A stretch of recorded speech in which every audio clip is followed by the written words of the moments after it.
कि एक मंत्री जेल में है जिसको हाईकोर्ट ने प्रथम दृष्टया दोषी ठहराया है, उसको अभी तक अरविंद केजरीवाल ने हटाया नहीं है। क्यों नहीं हटाया? क्योंकि अगर अरविंद केजरीवाल ने सत्येंद्र जैन को हटा दिया, मनीष सिसोदिया को हटा दिया, तो वो दोनों के दोनों सारे राज उगल देंगे।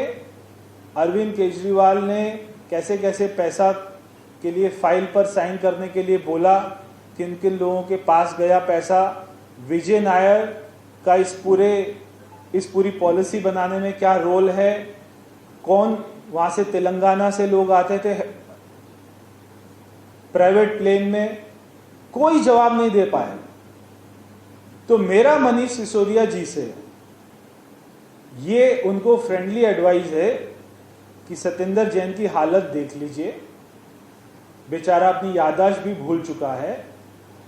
तो मैं अगर कहो तो मैं 1 किलो बादाम अभी जो है मनीष सिसोदिया के पास में भिजवा देता हूं, ताकि वो इस इन्वेस्टिगेशन के दौरान में ये ना बोले कि मैं भी कोविड हो गया था, मैं भी अपनी याददाश्त भूल गए। तो हम अभी से उनको बादाम भिजवाने को भी तैयार हैं। मगर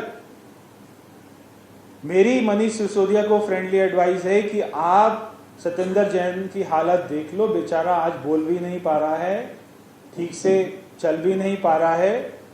और या तो मनीष सिसोदिया सरकारी गवाह अगर बन जाते हैं तो मैं अपनी सरकार से कोशिश करूंगा कि उनकी सजा थोड़ी कम हो जाए, और नहीं तो मनीष सिसोदिया जी को मेरी फ्रेंडली एडवाइस है कि वो थोड़ा योगा प्राणायाम करना शुरू करें, क्योंकि उप मुख्यमंत्री को इतनी सुविधाएं तिहाड़ जेल में नहीं मिलती हैं।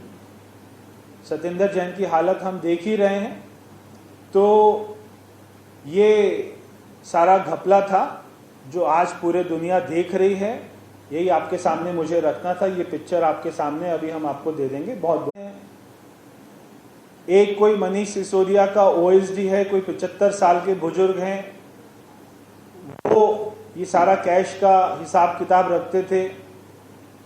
इसमें एक इनकी लोकेशन बताते हैं, ओखला में, वहां पर कोई वेयर हाउस था, उस वेयर हाउस में सारा कैश का कलेक्शन आता था, वहां से बोरिया भरकर गोवा में, पंजाब में अलग अलग ठिकानों पर या जमीन खरीदने के लिए उसका उपयोग करते थे।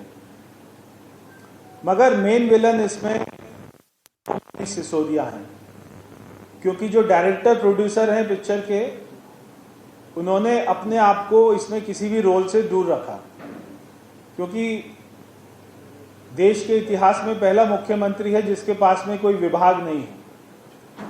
तो वो पिक्चर क्या हो, स्टोरी क्या हो, क्लाइमेक्स क्या हो, ये सब केजरीवाल डिसाइड कर रहे हैं, क्योंकि वही बार बार बोलते हैं कि मैंने इनकम टैक्स कमिश्नर रहा हुआ हूं, मुझे मालूम है कैलकुलेशन कैसे होती है, मुझे मालूम है कि L1 का कमीशन 2% से 12% कर देंगे तो उसका 10% वापस ले लेंगे, तो मुझे साल में 500-700 करोड़ रुपया कैश हमारी पार्टी के पास में आ जाएगा। ये कैलकुलेशन मनीष सिसोदिया के बस की बात नहीं है या और किसी के बस की बात नहीं है। ये कैलकुलेशन एक इनकम टैक्स कमिश्नर ही कर सकता है, पूर्व इनकम टैक्स कमिश्नर जो अरविंद केजरीवाल रह चुका है। तो ये उसी के बस की बात थी कि ऐसा मास्टर प्लान बनाना जिससे इनको लगता था कि हमको कोई पकड़ ही नहीं पाएगा। हैरानी की बात यह है कि पुरानी पॉलिसी में जहां पर L1 का 2% कमीशन था, नई पॉलिसी में उसको बढ़ाकर 12% कर दिया, जबकि सरकार की जो एक्साइज की ड्यूटी है वो 1% है। एक्साइज 1% ले रही है शराब की सेल में, और प्राइवेट प्लेयर कमीशन का 12% ले रहा है। ऐसी पॉलिसी मैंने दुनिया में पहले कभी नहीं देखी। और वो 6% आम आदमी पार्टी को जाता था। जैसे ही सीबीआई की जांच शुरू हुई है, वो 12% वापस से 2% हो जाता है। नई पॉलिसी दोबारा से पुरानी पॉलिसी हो जाती है और कमीशन को 2% कर देते हैं। तो क्या कोई इस बात का जवाब देगा कि 2 से 12% क्यों की गई? L1 का ऐसा कौन सा खर्चा बढ़ गया L1 होता है जो शराब का डिस्ट्रीब्यूटर होता है। अरविंद केजरीवाल जी ने आज से कुछ समय पहले, 2-3 महीना पहले भविष्यवाणी की थी कि अगला नंबर मनीष सिसोदिया का है।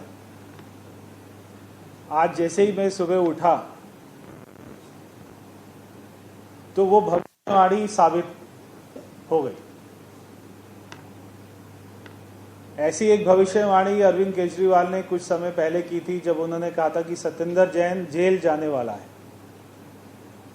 वो वाली भविष्यवाणी भी उनकी एकदम सटीक साबित हुई। सिसोदिया के ऊपर में कार्रवाई होने वाली है, रेड होने वाली है और वो जेल जाने वाला है। तो मैं अरविंद केजरीवाल जी को सबसे पहले तो इस बात की बधाई देता हूं कि वो एक सफल मुख्यमंत्री तो साबित नहीं हो पाए, मगर एक सफल भविष्यवाणी करने वाले एस्ट्रोलॉजर साबित हो चुके हैं। जब चोर चोरी करता है तो चोर को ये जरूर पता होता है कि एक दिन पुलिस उसको पकड़ लेगी। इसलिए चोर इस बात को बता सकता है कि एक दिन तो पुलिस मुझे पकड़ेगी। ऐसे ही अरविंद केजरीवाल ने भी भविष्यवाणी करी कि उन्होंने जो घोटाला सत्येंद्र जैन से करवाया, जो घोटाला मनीष सिसोदिया से करवाया, उनको पता था कि एक दिन पकड़ा जाएगा। आज कई स्थानों पर सीबीआई की रेड चल रही है और मैं आपको एक विश्वास के साथ ये कह सकता हूं कि सीबीआई के पास में पर्याप्त सबूत हैं, पर्याप्त गवाह मौजूद हैं जो मनीष सिसोदिया, दिल्ली सरकार, उनके अधिकारी, उनका इस लिकर पॉलिसी स्कैम में इन्वॉल्वमेंट को साबित करते हैं और वो सब कुछ बता चुके हैं सीबीआई को। कैसे इन्होंने ओबराय होटल 2019 में उन्होंने बुक करवाया, 1 साल तक ओबराय होटल में स्वीट इनका बुक रहा।